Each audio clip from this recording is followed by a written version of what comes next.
Hello, my name is Peter Sinavand, and you're listening to a podcast which is usually all about the Irish League. But with the week that's in it, and after a certain Irish League manager got everybody's digital tongues wagging, we dive into David Healy's impassioned comments on Northern Ireland. What are the roots of the men's national team's woes on the pitch? Are the Linfield boss's remarks on grassroots player development fair? And what about this so-called non-delivered training centre?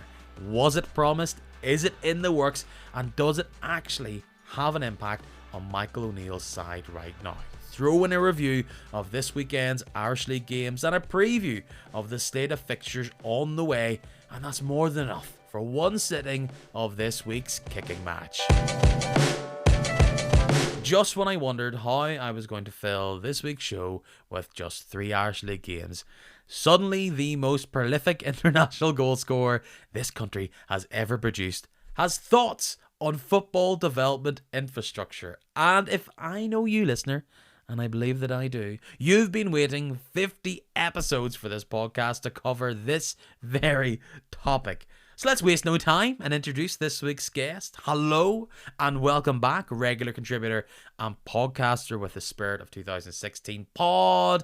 It's Stewart Cherry. Hi Pete, how you doing? I'm doing all right. I'm sure I found you better, in a better mood and a better state of mind than I do today. Yes, the international window has certainly not been kind to us for the past 3 years, and I feel that everything sort of culminated in a perfect storm this weekend, from the abject performance in Kazakhstan to the relatively explosive revelations by David Healy, or opinions of David Healy. So yeah, not a great week all round if you're a follower of the Northern Ireland national team. Well, if Slovenia and Kazakhstan, those results felt like a bit of a rain cloud pouring on us all, my goodness, David Healy just at the very end provided a lightning bolt which lit up Twitter. It ignited many further discussions beyond it. I don't think I've seen an ex-Northern Ireland player be so forthright, be so critical, and also be so specific in what frustrated him. It was an outburst that covered many different areas. The IFA were definitely in his crosshairs. What came out was years of frustration, and it was slightly unique to see an ex-player and a legend of Northern Irish football come out and be so passionate and to be critical, because usually they'll go softly and go, we need to work on this. He went straight for the jugular. I think it took a lot of fans by surprise, but I think he had a lot of cheerleaders. From what you can see online, a lot of people felt, yes, this is exactly how I've been feeling, and it is slightly surprising to see it spoken out in a public forum like that. What was your instant reactions when you saw and read what he said post-match via player online on TV? I think the initial reaction from my side was, one, it was very refreshing to hear. And the point that you raised there, I think, probably encapsulated the most, the passion that he had. And David Healy isn't, the most charismatic of communicators, but he is very much on point. Now, the question would be, would he have said these things if we had won? And I feel that's part of the problem, that this has probably been under the surface for a long time. And I do feel, certainly as a follower of the Irish League, a follower of the national team, I felt that it was a massive sense of thinking, well, finally someone saying something, and finally someone who understands the complexities of these things. Here's an ex-international player of the highest standings in the history of Irish football. He's a top-level goal scorer. He's been an incredibly successful manager in the Irish League with Linfield.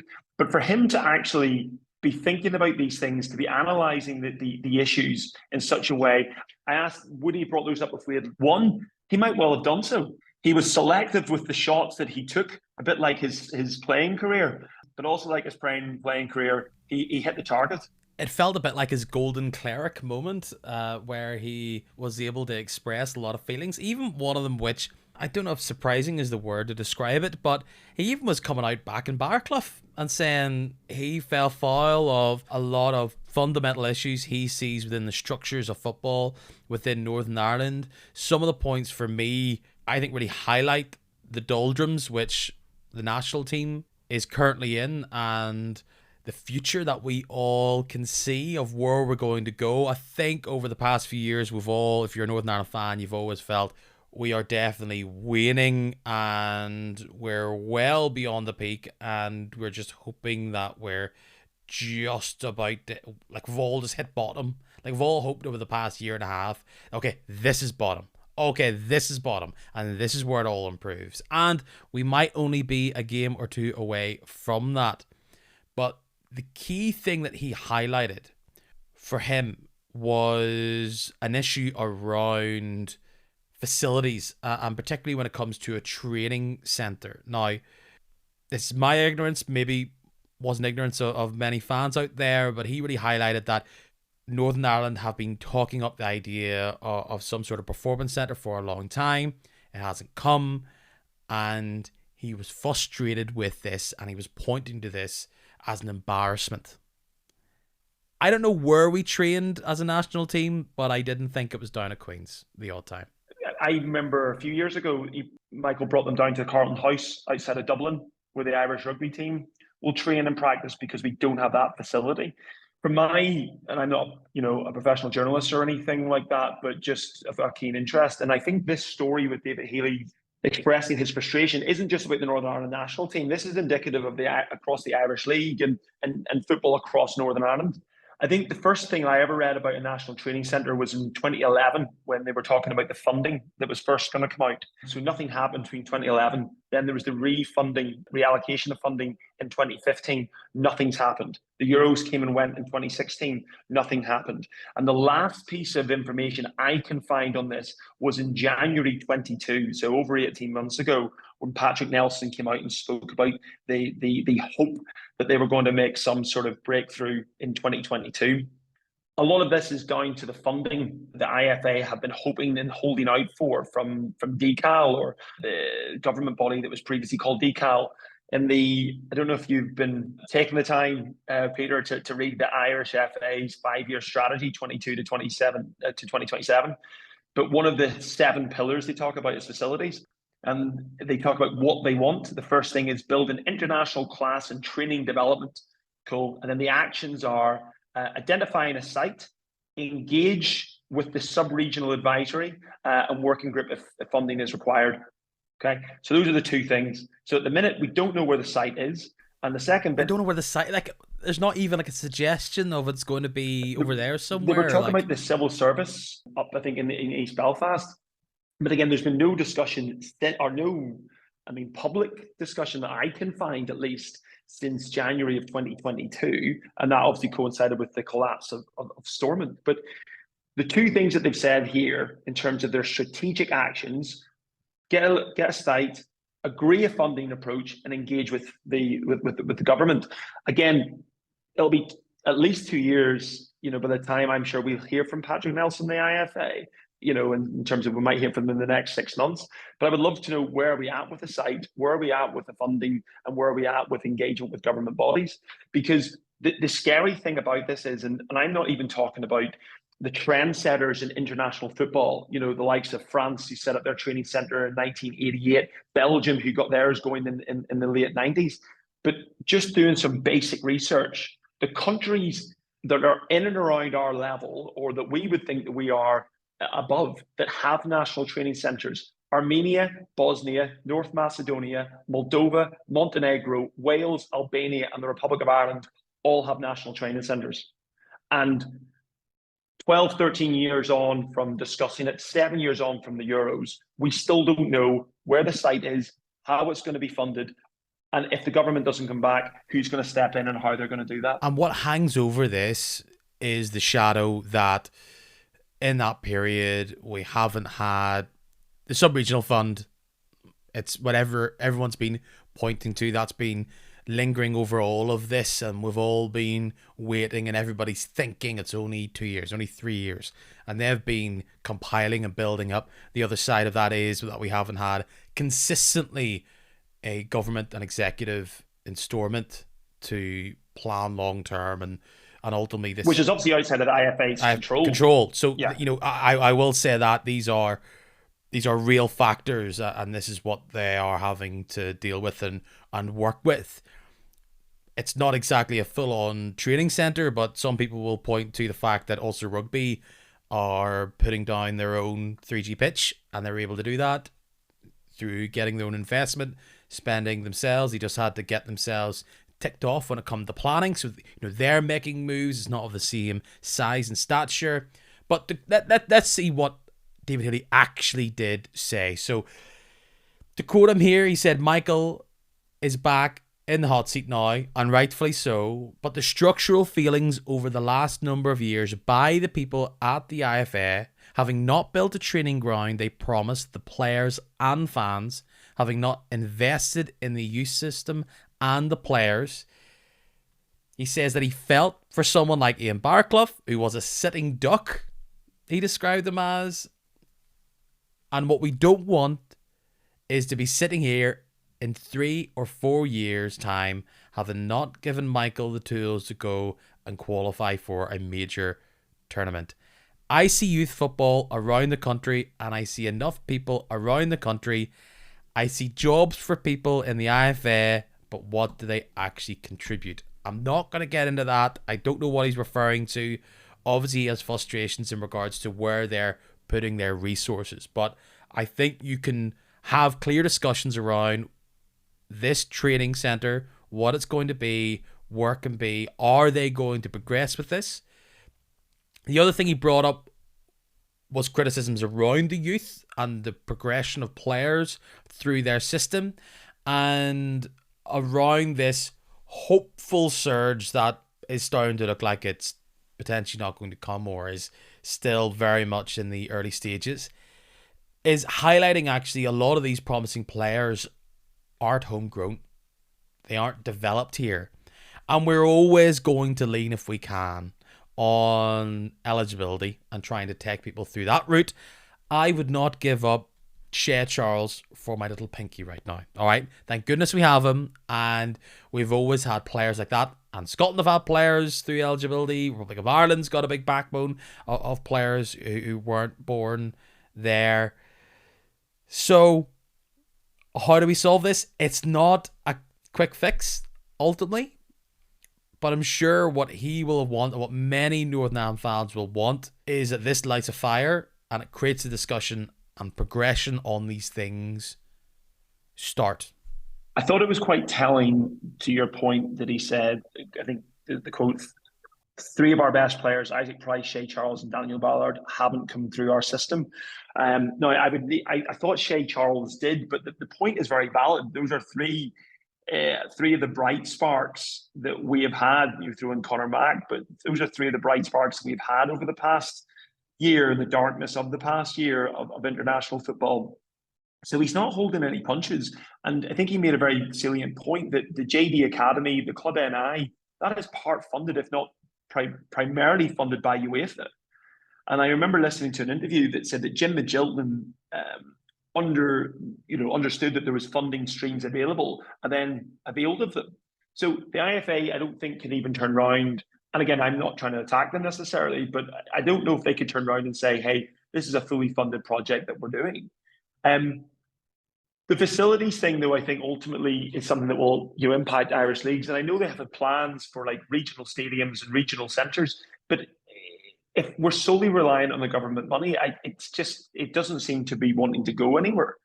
And even when Stormont has been up and running, nothing could be agreed. And this is the problem.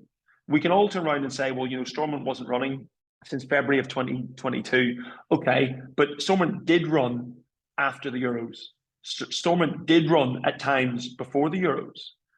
And you can look at even facilities on the island, like in Connacht, GAA, in collaboration, with the university in Galway. They built that wonderful dome for €3 million, a complete dome facility. 2/3 funded by the government in the south and a third funded by the GEA. An incredible facility. And we don't have anything remotely like up here. Belfast needs its own Thunderdome for sure. Could you imagine the players we could Thunderdome. produce in a Belfast Thunderdome, or wherever you want to base it within Northern Ireland? You're right about Shea Charles. He did start very young within the under-16s, but he's through the eligibility. Bringing it back to the team and the poor results, if we must, over the weekend. I don't think many people were expecting. Do we have to? Anything above maybe a point or two. We get none. We don't even, well, I guess we do score. Feels like we didn't score, but I guess we did. With just the way it's been. Look, we get somewhat blown out of the water by Slovenia just in the way they played. I think we had a good start to that game. We had a decent half, but it felt as though Slovenia would go from one end of the pitch to the other and just blast us and be able to get a goal. And they have some quality players there for sure, but I was disappointed by Peacock Farrell's performance in regards to a couple of those goals, and I liked a lot of what McMenamin brought to the game, but they were probably flashes. It was nice to see forward attacking play. This formation is another roll of the dice. It felt more attacking, but left us a bit open, and I think I would always take giving it a go, throwing players forward than holding back, getting a 0-0. You know, I would like to give it a go and see something to cheer on moving forward rather than hoping we sneak something from a corner. But when we do that, what's going to come? Well, we're not going to sneak it from a corner. No, well, at least we're practicing them now, hopefully. What we're getting with this more open play is that we're going to get completely duffed, and it hasn't come just yet, despite what some people might think about the Slovenia game.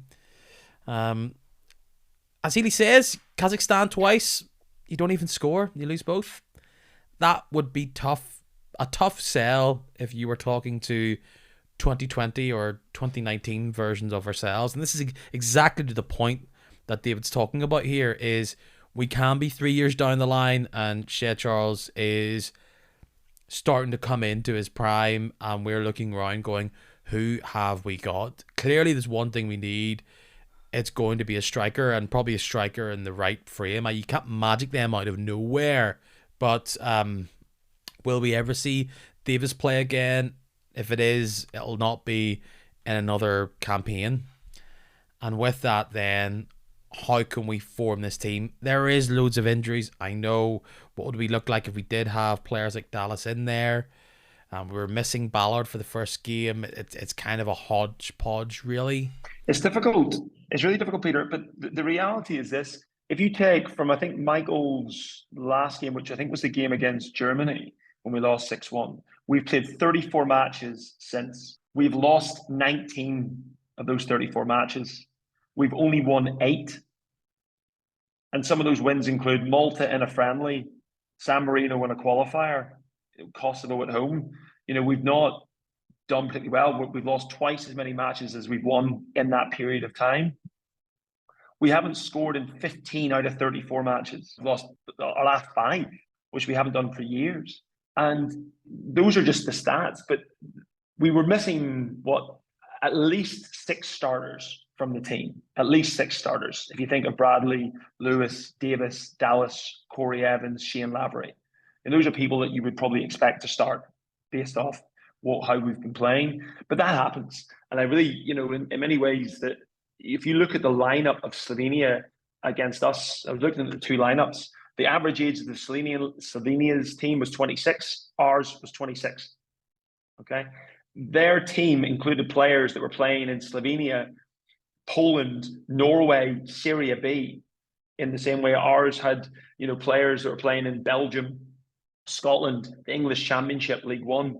But the big difference, and where it counted, Slovenia's keeper is playing Champions League football, and Slovenia's 2 strikers are playing either Champions League or Europa League, and ours are playing nowhere near that. Where it counts, Slovenia punished us. They have 2 informed strikers who did the damage, and that's, I think, the most disappointing thing.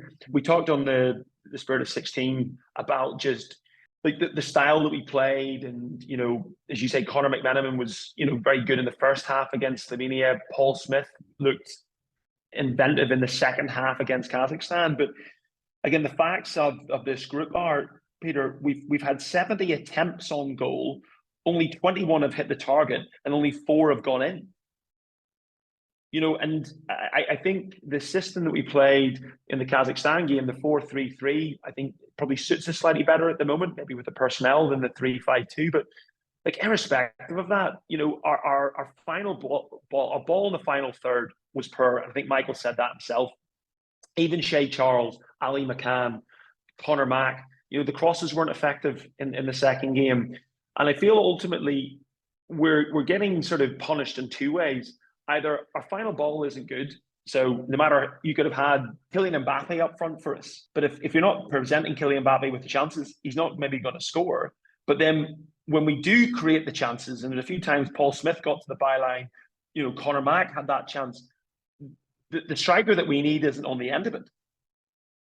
And it's just rotten luck, as these things tend to happen, that David Healy, his best years came before Michael really got into the stride, because what you would give for David Healy right now in that team. And I hate saying that because it seems just such a cliche thing to say, but it's very, very difficult. You've Connor Washington, who's 31. You've Josh McGuinness, who's 33. They're not necessarily going to be the future. Dion Charles, I think he needs a good run in the team if we think he is going to be the main man. Shane Lavery. I would love to see Shane Lavery and Dion Charles get a run of games together. I would love to see it. It's really strange because to share my own opinion on this, I like 4-3-3 for Northern Ireland because I feel as though it's the most flexible with the players that we have. We can slot different players into that a bit easier. Yep. It gives us a bit of a clear structure. It means that when we are against it, we just pull those wingers slightly back and we go.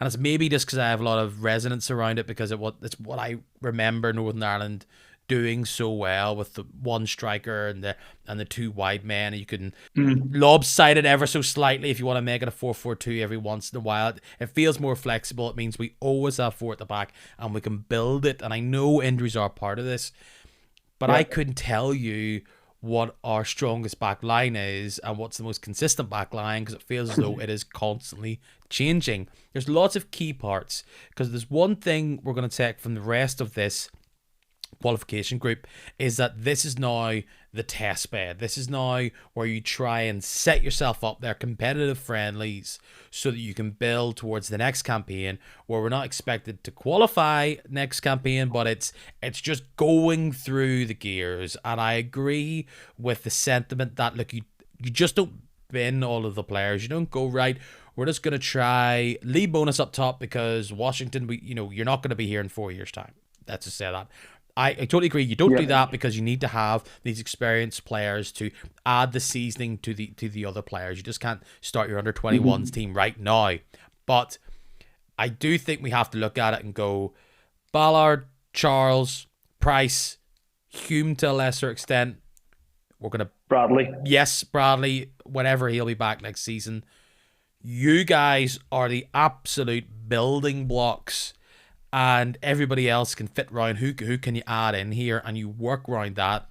I know that means you're going to play great players out of position to try and bring in other players, but I think we want to see that. And to circle back to what David Healy's hitting on, and I saw a lot of people use his comments as a way to bring it back to the Irish League, and they're totally welcome to do that, because obviously Irish League is grassroots football. I think what comes from this, in my eyes, is that people are now looking to the IFA and they're saying, give us your strategy. We might not agree with it. We might not think you're on the right path. But what I think people are lacking is a big banner that says this. I'm sure they'll say they have done this through these 5 pillars or 7 pillars. There needs to be a clear strategy for the fans to go, right, this is what you're trying to do. Michael Neal is a part of this, because he's going to be there for the next 5.5 years, right? Or however long is left in his contract. So he's going to be a big part of this. But I think fans of both Northern Ireland and the Irish League, we want to see it clear, written down, black and white.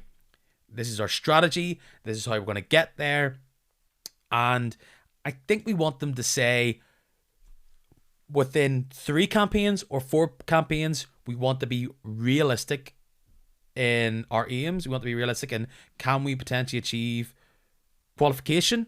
Because then what people feel there isn't, and this may be fair or unfair, I think what people are crying out is there. I hear a lot of people, and I see a lot of people saying, there isn't accountability, there isn't the ability to scrutinise the IFA, and I think that's unfair saying that in reverse. I think people are now going, we want the ability to go, you said we would achieve this, we haven't, what are you doing now?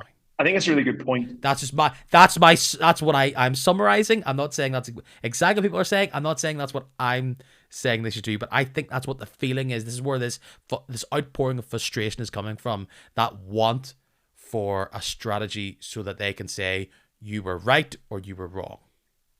I would agree with you. I think on their strategy, they have said challenge every time, qualify every other time. That's what they're saying. I think the big issue I have with a lot of what the Irish FA do in general is, like, what do they say here? Work to ensure that the infrastructure off the pitch around each of our national teams is of premium quality and that the teams are prepared for each tournament. Well, invariably, we're seeing that the teams can't be prepared and it's not the highest quality because they have nowhere to train. They've no place to train. It's getting that cohesion and consistency. I know the Belgians did this, I think, in the late 90s. They decided that every Belgian team from the senior squad right down to the first under 12s or under 15s, whatever it was, would all play the same formation, so that everyone was growing up playing that way, that particular style. I think the problem I do like that. I think the problem with the Irish FA at times that I have is that it's the communication on it. We don't get enough. And sometimes people will say, well, I don't have anything to tell you, I'm not going to set a press conference to tell you nothing's changed. But I actually think you should do that, because the problem is David Healy is saying this as a fan as well as a professional in Irish football. He's saying, look, I'm frustrated because we're not seeing where the progress is. But the only way we're going to know about that progress is hearing from the Irish FA. Now, I'm not saying they're culpable for all the ills here. Absolutely not. I think, to your point, clear view of what we're going to do, but then it's how are we going to do it and who is going to do it? How do you say hiding to nothing in Flemish? And we can try and describe what David Healy's thoughts were to whatever random coach there is out there. I think it's clear that's probably a feeling of looking for external ideas to be brought in to the camp. But for now, we can only judge it by what they say and how they react to it. I think this has been a very public declaration. Clearly, we've been talking about it for a while. We've all seen it online, and I think the ball's now in the IFA's court. I think there'll be further frustrations if there isn't some sort of addressing. I don't think they want to be addressing every time some ex-player makes a remark, but I think this has hit home for a lot of people, and if they can come out and say their bit, I think it will hopefully give people confidence as we go back to what their day-to-day football is before we come back to these Northern Ireland games, because I felt particularly after the weekend for a lot of fans that they've seen this a fair bit now and they're starting to just wane a bit. And the one thing, you mentioned all those teams earlier on about the Kosovos and San Marinos that we say we've beaten.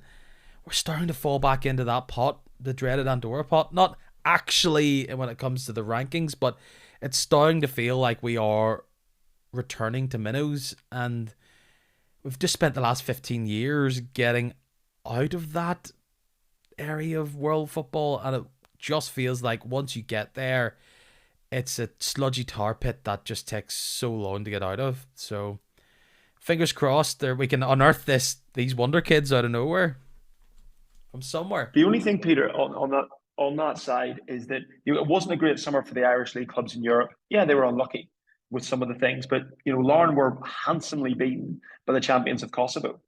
Kosovo was a country of a very less than 2 million people. We shouldn't, as far as I'm concerned, we should be expecting to beat the champions of Kosovo. But they were by far the better side. So yeah, you're right. There's been some progress for the Irish League, but we are the Irish League is in the same position, 42nd in the European rankings as it was 5 years ago. Now it's better than it was 10 years ago, but it's in the same position it was 4 or 5 years ago. The final point, Peter, from my side, and it's two: one on the pitch and one off the pitch. And we talked about the Irish League clubs not having a great summer in Europe. I think now for Michael, you're absolutely right. He needs to be using these remaining qualifiers as a build-up and preparation for the Nations League. We've had 3 disastrous Nation League campaigns already. And we need to start taking that competition seriously, because there's a pathway to playoffs and qualifications, and other countries are doing it. We aren't, and we need to start. I think we've won only 1 Nations League match out of, I think we've played nearly 18, and it's just not on. And then the off the pitch matters. Again, I think a lot of the Irish FA's issues are their own making. Her communication when it came to the ticket prices, some of the highest ticket prices in Europe for one-off matches. I think little to no progress made on the facilities. And the reality is, the chief executive of the IFA has been in position for 14, 15 years. Is that too long for someone to be in the top role? I mean, what additional change is going to happen? What new ideas? What fresh approach has been brought in? And I think that if people want to challenge the IFA, I think it's fair and reason to do so, because I feel the IFA create a rod for their own back by things. Well, the other side of that is that we were talking about that England game. What was that, 17 years ago? Many would argue that from there, we've seen the biggest growth. That was a fulcrum moment in regards to Northern Ireland ascending to the heights that they did, which Euro 16 is what we'll look at. He was there for that. He'll feel as though he's the man to lead them back to that. And new ideas, absolutely, they're great. They feel good, but also any Crusaders fans right now is thinking, if we had said goodbye to Baxter after 14 years in the search for fresh ideas, my goodness, would they be missing out on somebody special? So, but he's delivering though, Peter. That's the difference. Well, no doubt he'll say he's doing good stuff for Northern Ireland. But look, when you have the ticket thing, you have the frustration over grounds and facilities, youth team, and then when Northern Ireland aren't doing it on the pitch, and then you have one of your most famous players in your country criticising an organisation, it's not great, it's not fun, but the ball is very much in the IFA's court right now. Let's talk more about men in suits making decisions. As a little bit of news that I found quite interesting this week is that the IFA and NIFL are to meet to discuss if a fit and proper ownership regulations need to come into place, as Jared Lawler admitted that he is fearful that one of the clubs in the Irish League could go bust. It is a fear which I highlight on this programme a lot. We've seen it happen in the Republic of Ireland, and we know that clubs have come very close here. I'm thinking about Coleraine, that got to 20 years ago. We'll never know how Glentoran really came off the brink when there was a time there was a lock on the gates of the Oval. So losing a club would be awful, but is it really the role of NIFL or the IFA to get involved in these matters? Who are they to say that you are fit and proper, especially when some of these top 6 teams might not particularly want someone to come in and invest? Do they do the likes of the top teams, do they really want to see another Larne come out of nowhere, come out from the middling depths of the Irish League and all of a sudden win their first Irish League and be competing for players, bumping up salaries, buying the players they would rather have in their teams? I don't know. But I'm sure if a club was to go bust due to an owner who didn't have the best interests at the heart of the club, I'm sure fans would be crying out saying, Jared Lawler, why didn't you do something? Why didn't you save our club? What way do you fall when you saw this news? I think it's sort of a almost damned if you don't situation. I think Jared Lawler's absolutely spot on. I feel that there does need to be, and I'm actually very surprised it wasn't already in place beforehand about a fit and proper test. It's a good question in terms of who should do it. My steer would be that you would think it should be the Irish FA in conjunction with the NIFL board, which obviously is a membership body of Irish League clubs. And that's where it might get tricky. I know that well, you're a big NFL fan, aren't you? So Absolutely. the NFL owners have to agree if a franchise is going to be sold. I think that the owners come together to vote on that, as far as I'm aware. So it's we do need to see things put in place, because right now you have Coleraine, you have Carrick, you have Glentoran, and you have Larne. That's a third of all Irish Premiership teams. You obviously had Crusaders, who've had in-depth discussions and votes on takeovers. So I think it's really good that it's on the radar. I'm really glad to see that Jared Lawler talking about it, discussing it, and saying that him and the IFA are going to be sitting down and going through that. I suppose someone might make an argument, well, is IFA fit and proper in the way it's running, let alone making decisions and other people coming in? But I think there's a lot of stuff that they can look at. And again, it's getting the expertise from the likes of the Premier League, from Scotland, from the Football League in England, to understand what tests that they have in place and how that works. But yeah, for the good of the Irish League, we do need that. But to your point, who is best placed to manage that? How are those processes carried out? I think that will be an evolving situation, but I do welcome the fact that they are looking to do something proactive. I think so. I think when you've seen the fan frustration around, particularly the situation around Ballymena and them having to tighten their belts, and the concern that many fans have that with the aim of either staying in the league or pushing on or trying to get into Europe, overspending could really impact the club. There are many people will feel as though it's only fit, proper, and sensible that there are some sort of checks that you can say wherever this money is coming from, checks to see do they have the financial clout to be able to fund whatever they're trying to fund in regards to the club, and being able to potentially then put debt into the club. Look, I'm not someone that's sitting on the boards that's able to tell you what the real financial issues are with running an Irish League club, but I think many people would feel as though that they would like there to be some sort of checks and balances. Yeah. But with that, there will always be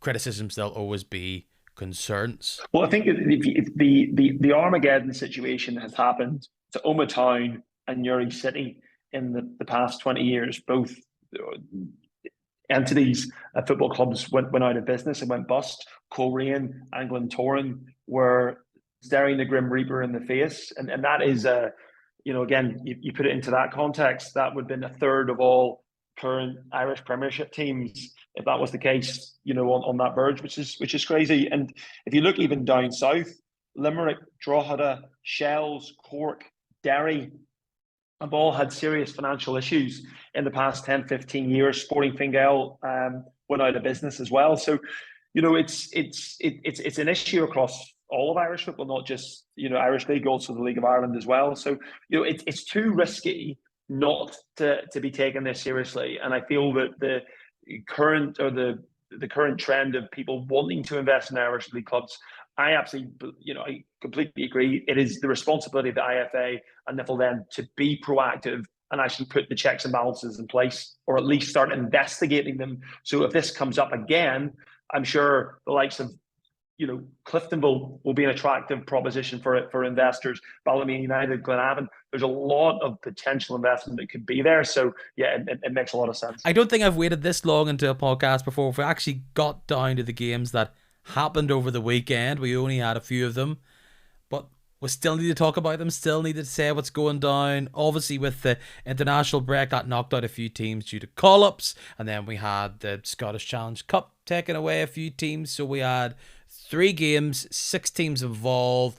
Let's go to Taylor's Avenue and Ballymena and Jim Irvin finally getting that monkey off their back and getting a win in the league against Carrick. Last week on the podcast, I was chatting away to Michael Clark and he was correcting me going, well, I'm sure they're going to beat Knockbreda this week and that'll be their first win. It came and it gone and I couldn't believe it. They weren't able to win that and the pressure must have been mega intense for Jim Irvin to go and get a result.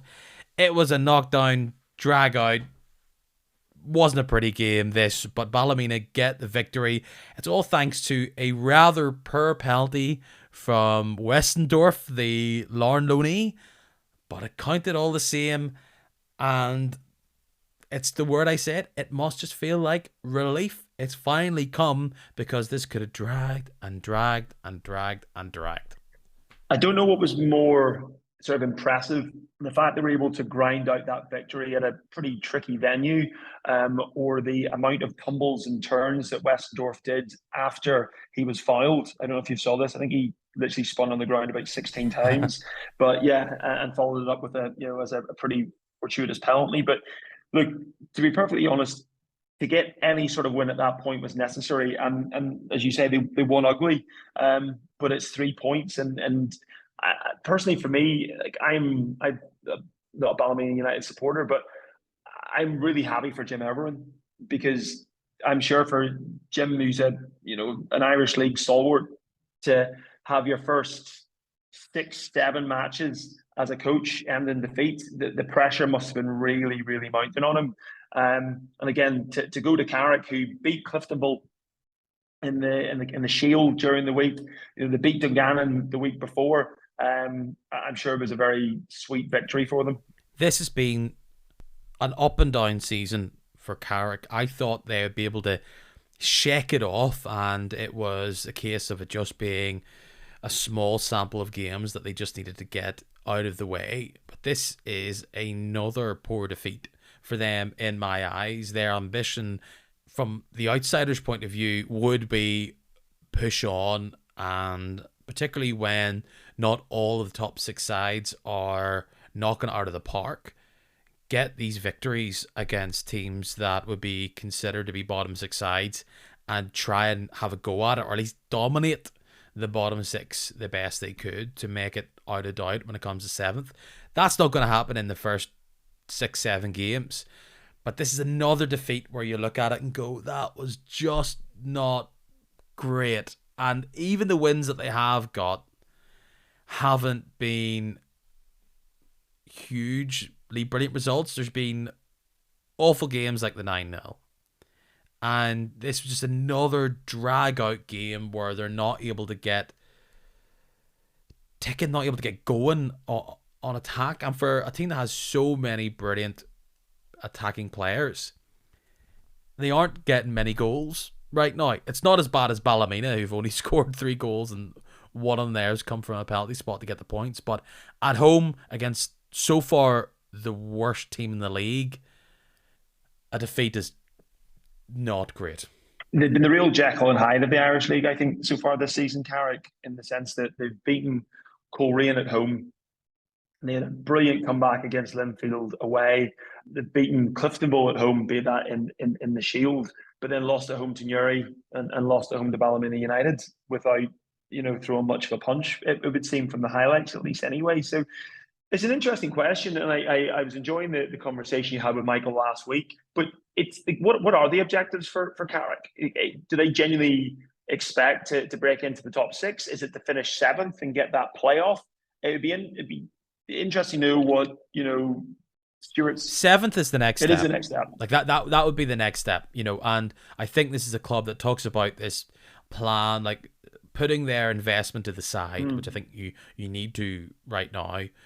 They've talked about going through the steps and always trying to improve, and bringing in Danny Perkis and bringing in Michaelitis in January. It's all to improve, it's all to push on, and this may be seen as just a difficult patch, but it hasn't been great because that Dungannon game was a last minute penalty. You have that excellent game against Linfield where you score all the goals. Yeah. Maybe Danny Perkis is just a special talent at Windsor Park.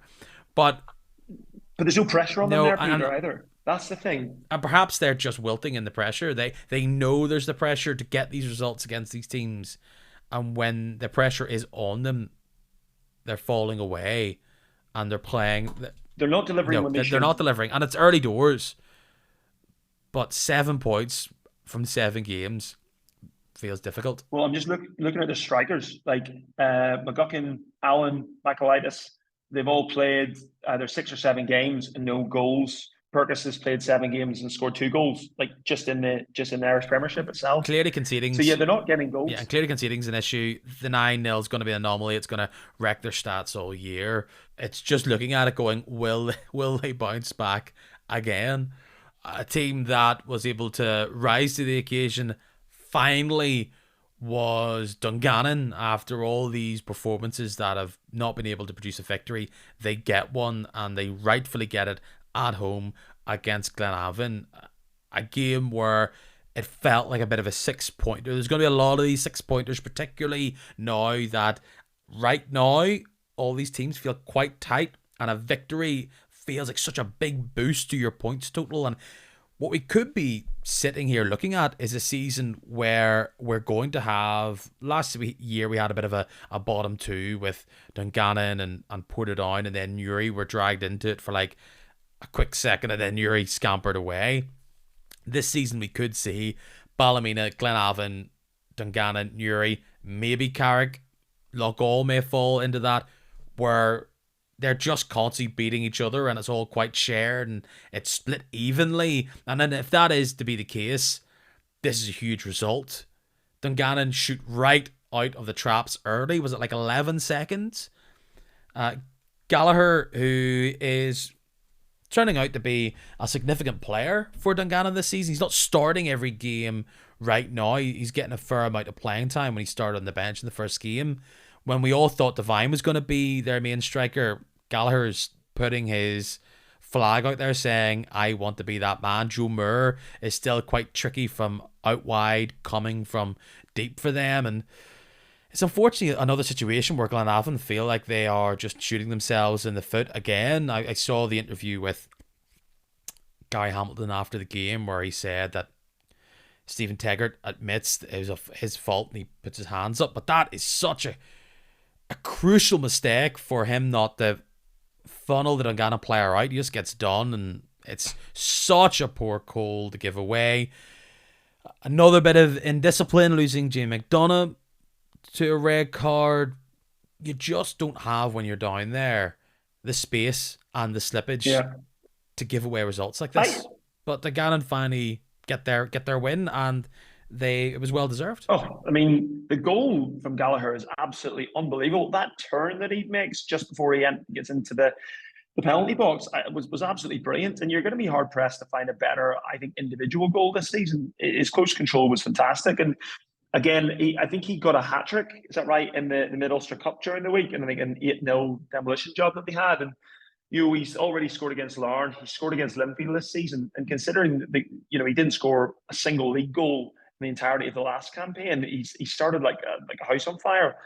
Niall Owens, I think, got 2 assists. He came on at half time for Haggerty and got the 2 assists. One when he Taggart there, as you said, and the ball he's supplied and the assists he's applied for the second and the third Swift's goal were fantastic. And again, very, very exciting. Glenavon, their defensive frailties and just the frailties in general, woefully exposed yet again. And it must be so frustrating. And it's interesting what you were saying about that sort of group now, that almost, say, the bottom 6. I know technically Loughgall are ahead of Coleraine on goal difference, but just for argument's sake, say Loughgall and Coleraine switch places. Is there much between Loughgall, Carrick, Newry, Dungannon, Glenavon and Ballymena? Like, really? Like, you would think on paper, not at all. And it's surprising, I think, with Glenavon and Ballymena United starts, but they have a big, big mountain to climb to get themselves back up to where they need to be. But It's I'm very pleased for Dungannon. You know, the fourth highest score in the Premiership at the moment with 13 goals. They look exciting, and I can't believe that was their first win of the season. It's crazy. It's exactly what we said last week. Their performances have felt more than not being able to get a victory, but you can score 13, but if you concede 16, that's where you're going to be. And like, there's no point harping on about Dungannon being poor at the back. That's been the case for 3-4 years. They only concede one, and they've got plenty of spirit to go on and get the goals. Thomas Maguire, he could be a nice little addition up there for them. He was influential again. And you mentioned Loughgall. Like, there's no game to review here. I just think I should say it while you're on the point. When you look at them, do you see a difference? I do see a difference in Loughgall, and it's confidence in the way they play. It's spirit and getting that start. Like, in American football, they talk about playing in front and playing from behind, and how different your mindset can be when you're doing that. Loughgall right now are playing in front while other teams are playing from behind, and the longer that can go on this for the season, I think Loughgall could be really strong against these teams when they're playing against the Dungan, they're playing against the Ballymena, who could be panicking like, we cannot afford to lose this game. Loughgall are going into it like they haven't got a massive cushion, but they'll be going into it thinking, we can play well against anybody. We can get a result with 10 men against Crusaders. We're confident in our ability. We have a really solid way of playing. That confidence can be the difference between a goal and it not going in. So that's the difference right now. And the longer these teams circle and get stuck in this mire, as I always call it, the better. But there is one difference as well with these teams that I see, those five at the bottom right now, and it's for Newry, and they haven't got the goals on the board. Like, they've only scored 7. But when I see them, I think they have more goals in them than their contemporaries round there. They lose on Saturday at home to a very confident, a Niall McGinn inspired Glentoran side, but they were able to show that they can hit you on the break, they can counter, and they have that spark going forward that they can get a goal when others don't. And that's that thing that Loughgall has a bit in their locker as well. So yes, they concede 4, and they're sitting there just, even though Carrick got duffed, you know, Newry has only conceded 1 goal less than them. So that's an area of the pitch they do need to sort out. But when you're down there and we're seeing these big shootouts that Newry will have, I'm feeling confident about them because of what Lorcan Ford brings to the team, because of how O'Connor's being able to pull the strings for them. It's tightening up at the back, and we saw Newry step up a lot of times in those games. So for Glentoran, it simply was a case of, we cannot miss. And well done to Niall McGinn. We talked about last week on the podcast. He said that was a statement of him saying, start me. He gets the start. He gets 2 goals. And I talk about O'Connor pulling the strings. He was pulling the strings. Well done, McGinn, making a statement and backing it up the week after. I'm very biased. I absolutely love Niall McGinn. Love everything about him. I think he's just class. Internationally, what he did for us, and then to come back to the Irish League. And what it's really impressed me is that he's come back and he's performing it like, I'm not, again, a Glens fan. I don't see McGinn play week in, week out, but he's delivered. Like last season, he came in, he scored 8 or 9 goals in the running and delivered. And, you know, as you say, he's got 3 goals in the last 2 matches. Really good combination work with O'Connor. I think McGinn got 2 goals and assists, and O'Connor got 2 assists and a goal. And it's great to see those 2 wide players link up so well. It was funny, I think Niall McGinn's second goal, which was absolutely brilliant, you know, that volley from the edge of the box, it reminded me of the shot that he took against Hungary the night Kyle Lafferty scored. It's exactly the same situation, edge of the D, got his head over it, hit the ball low and hard. And this time it went in as opposed to the keeper with pajamas saving it. But it was, it's great to see. And I think that's a really good Glens team. I saw Luke McCullough went off a bit earlier after about half an hour. So I wonder if he's going to be suffering. But the Glens are just motoring, aren't they? You know, they lost to Larne. They probably should have beaten Crusaders. And they just seem to be going through the gears at the moment. Good win in the Shield the other night. And yeah, look, I think Glens will be up there this season. Whether they win it or not, I'm not sure. I still think Linfield and Larne are a cut above. But I think Glens and Crews are going to be thereabouts, or certainly in with a say at some point. But to your point on Uri, I thought they took the goal really well. O'Connor's goal, I think, was a great ball over the top. He took it well, finished sharp, smartly. And then Hughes getting the second one right on half time. I think that actually, if anything, exposed some of, Glentoran have normally been pretty good defensively, and they were exposed quite a bit there on Saturday. But good win for the Glens. But you would think Newry will take quite a lot of heart from it. It was a coming out party for me for Darragh O'Connor. He has had flashes, but this felt like the first game where he really took the game by the scruff of the neck and was able to take that one step further and get the assists and influence it more than he has in other games. He's shown sparks, but this felt like a more complete performance from him. And I think having that game this week was good for Glentoran, because I think they are building themselves up to a canter, and it's going slightly under the radar because we're expecting a team like a Larne or a Linfield. I think that people are just expecting them to tread on a mine. And when you look back on it, actually what they've done is they've been able to deal with Cliftonville. They realistically probably should have got the result against the Crews, and they just it was unfortunate against a Larne. That's Larne just did the business that day. So I think this first proper big Bell Classico game, whenever that comes, that'll feel like a matchup. And the more these games come for Glentoran, the better, because they feel like they're actually up and running. Because see, after this break, and it'll feel like a break because of international, like for a lot of fans because of the international break, I think now we can all look at the table and the teams and look at it as if everyone's taking a breath. Like, they've all had their opening outings and they've either been completely floored or they've been going at full pelt. And I think every single one of these teams have had a bit of a, okay, where are we? And a chance to think. And they've all blinked now.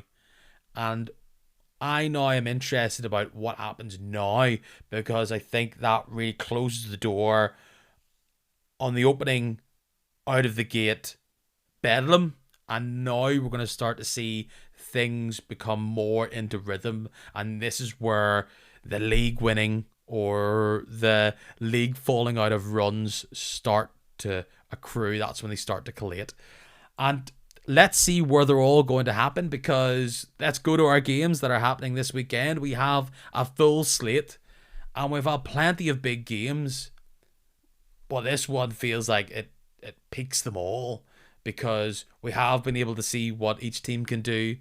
Each team have had at least one minor blip. Someone is going to have a fly in the ointment come the end of play on Friday evening.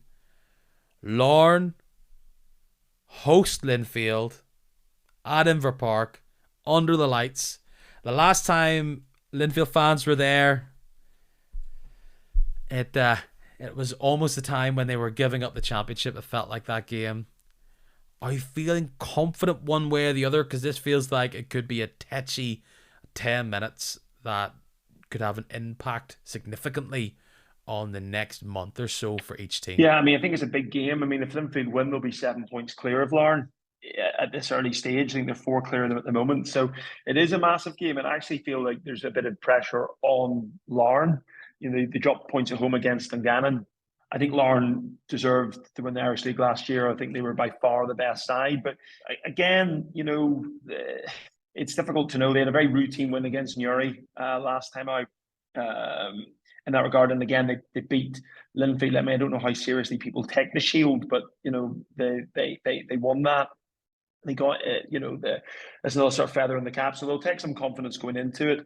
I think ultimately, Larne will fancy their chances here. I think it'll be a big crowd. It'll be packed Inver Park. They like the Friday night games down there, and it is set up. But it'll be dependent on the fitnesses. I don't know if Andy Ryan's out, if he's injured, and that will definitely play into it. But Lauren drew away to Coleraine. They drew away to Cliftonville. They've beaten Uri 4-0. I think they should fancy their chances going into this. So, yeah, but I'd say I'm very much looking forward to it. You're right in that this does have bigger implications for Larne because a loss here, particularly at home against Linfield, it does leave a significant gap. And I don't know if Larne have shown that they're a team that are able to enjoy or deal with the chase. We've seen them have the ability to keep it consistent and fend off the other teams. Are they able to deal with that panic of we've got 10 minutes to go here and we need to win or we're going to fall further behind? They were able to be a bit more calm and poised with draw here. That's not going to be brilliant for us, but just keep going, and a win will keep us going. So it's going to be my usual thing where I say, oh, it's going to be a draw here. It's going to be a bit knocked down, throw down. But just because I've liked the way they've started the season better, I think this could be a real coming out game for both McKee and Cooper. And a statement to say, look, they've had brilliant seasons. Everyone's talking about McKee and Cooper. That's why they're in everybody's fantasy team.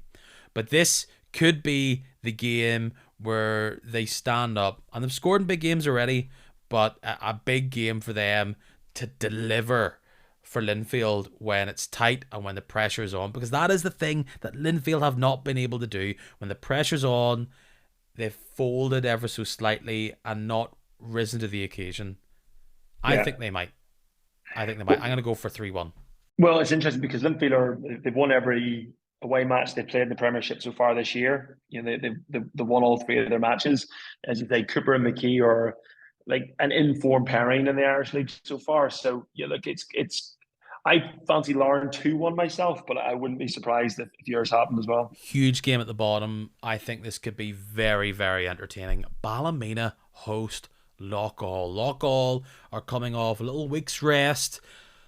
Ballymena are still maybe celebrating from beating Carrick, a different kind of team where they host Loughgall, and I think the pressure could be on Ballymena more than just the fact that they're needing to get results at home against these bottom six, or what would be perceived a bottom six side in Loughgall. But Loughgall will have confidence. They look better away from home, in fact. Nothing highlights that more, quite like the Crusaders result. And the game against Newry, they're just doing better the way it's fallen away from home. And if Ballymena are sitting there, a goal down to Loughgall, they've come out of the traps like they've done before, that Ballymena showgrounds will not be a fun place to be. And I think it's probably going to be another result for Loughgall. I think 2-0. I don't disagree. Ballymena, you would think, have to win this because they are going to be playing a degree of catch up. I think they're 5 points behind Loughgall at the moment. But the emphasis is that Ballymena need to be getting something from their home matches against the teams that people would expect to be in the bottom six at the very least. I think Ballymena's tails will be up having beaten Carrick. But again, Loughgall, the reality is Loughgall sort of remind me a little bit of the Mallards when they first came up. Was it the 2011 or 12 season? In the sense that they've got absolutely nothing to lose, genuinely nothing to lose. Loughgall being in the Irish Premiership is a bonus for them anyway. So I think they're playing with that sort of shackles are off type approach. So yeah, I would not be surprised. I think it's going to be 2-1 to Loughgall. It's that back line of Loughgall, and I don't want to overhype it, but it's a big physical back line of Murdoch and specifically Keelan Loughran. Ballymena will know all about Keelan Loughran. Maybe they'll maybe try and put him off his game. But I just think Loughgall will do very well to deal with Ballymena's attacks, and they'll be flooding men forward. Could be Ferris or Crusaders' Lonely Boyd. We'll just have to see. Coleraine will want to get things back on track when they host Newry up at the Coleraine Showgrounds. Coleraine lost to Hamilton in that Scottish Challenge Cup 3-1 at home. Every time I look at this Coleraine social media, I see some sort of different formation, some sort of different collection of players. I know injury has played a big role in that. Shevlin looks to have made his return to the team. Is that full time, or is he still trying to get himself up to 100%? I don't know. But nothing short of a victory here for Coleraine. will appease the fans who have seen losses and draws. That Dungannon one probably still sticks in the teeth. 2 points given away, no doubt. Owen Kearney pretty much said as much. That's his feeling on the game. I'm going to say a draw here. I think it's going to be 1-1. It's funny, Peter. I actually was about to say before speaking to you today about this, I thought, oh, Newry don't travel particularly well. And if Newry are going to survive this season, it's because of their home form. And I looked at the stats. Newry have lost all 4 of their home matches and they've won 2 of their 3 away. So, I mean, that analysis was absolutely worthless. It's funny you were saying for Coleraine to get back on track. I mean, I don't think Coleraine have been on track at all this season. They haven't got going. They haven't. They haven't. They look good against. This is my problem. I always think of this brilliant display against Ballymena and being able to take care of Loch on Tuesday night, and from there it's just been. But you're right though. Like you would expect the quality of Coleraine to be able to get a result against Newry City, and I think they should. You know, they lost to Hamilton in the Scottish Football Trust Cup, but again they had 8-9 of the players that started against Linfield, so it wasn't as if they were playing a fringe squad by any stretch of the imagination. But lost at home to Linfield, tight enough game, and they drew it with Larne at home prior to that. But yeah, I mean, I think Coleraine should fancy the chances here, and I've gone for a 2-0 victory for Coleraine. Coleraine have the players to do the business. Let's not beat around the bush. McKendry, Scott, Glacken, and if they get an early goal, they should push on. But especially against one of the worst defenses in the league. But I just see Newry getting a goal out of somewhere, and can Coleraine react, and can Coleraine keep a cool head? That's what this is about. Dealing with this game without panic. And Newry will give up chances, for sure. Absolutely. They will always give up chances. Absolutely. Yeah. So if Coleraine can capitalise on that, then they'll be flying. Ooh, this feels like a squeaky bum game down at Mournview Park, where Glenavon hosts Carrick. 2 of the fariest managers go head to head, both looking for points, both short on goals. It should scream 0-0, and I think I'm going to say it 0-0.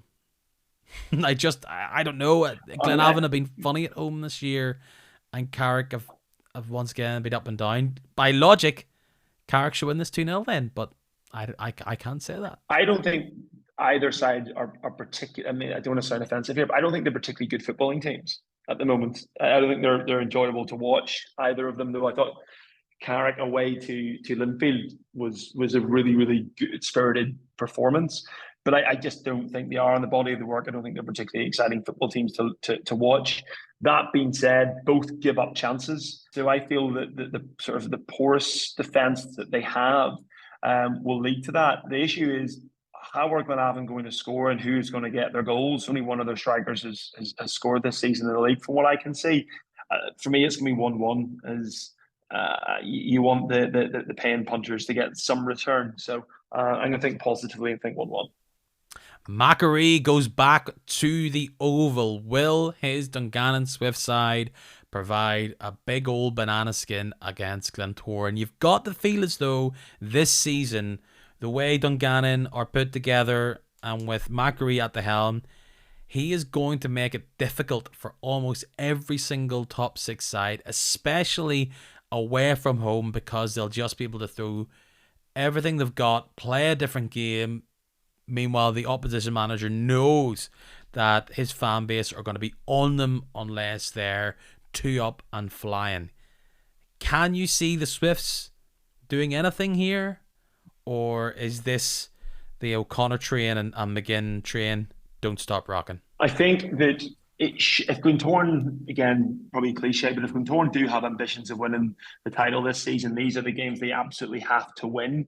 And I think if Glenavon hadn't been dispatched so sort of comprehensively by the Swifts, I would say Glentoran should probably put 3-4 past them, and it'll be a relatively straightforward game. As you say, Dungannon Swifts will make teams work. I think they're also playing with very little fear in that regard. So I put down a 3-1 Glentoran win, because I feel O'Connor's in good form.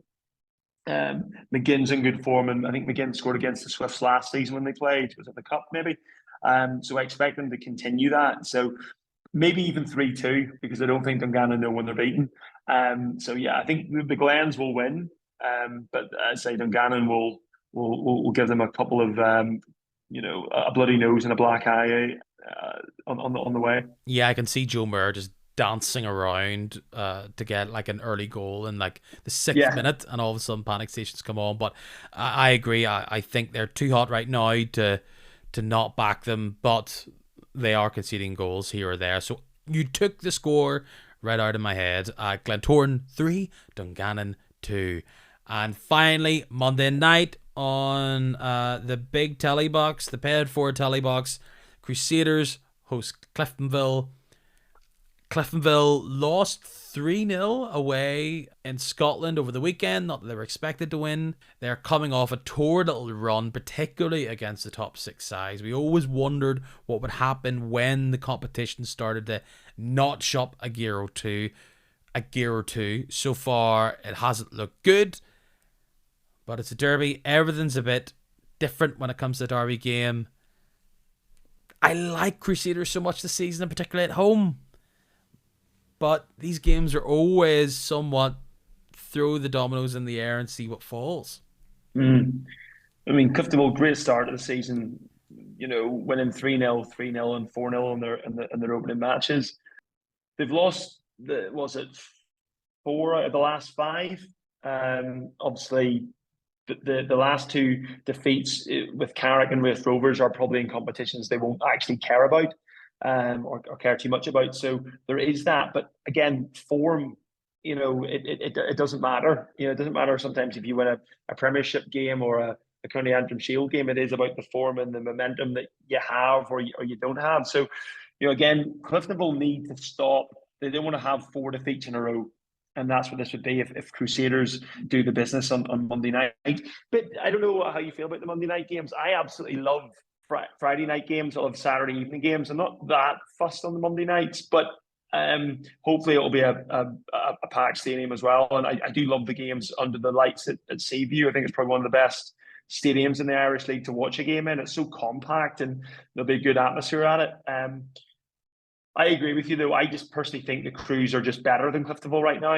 I think they are a better team. I think that they're good at home. I feel that they've got a confidence and a swagger about them. I think their European exploits again this season have set them up very, very well. Obviously, they dropped points against Loughgall, but I mean, they're just a good team at home, aren't they? Crusaders, they don't give up too many goals at home either. Personally, for me, this is probably going to be a 2-1 to the Crews. I'm going to say a sneaky, cheeky 1-0 to the Crews.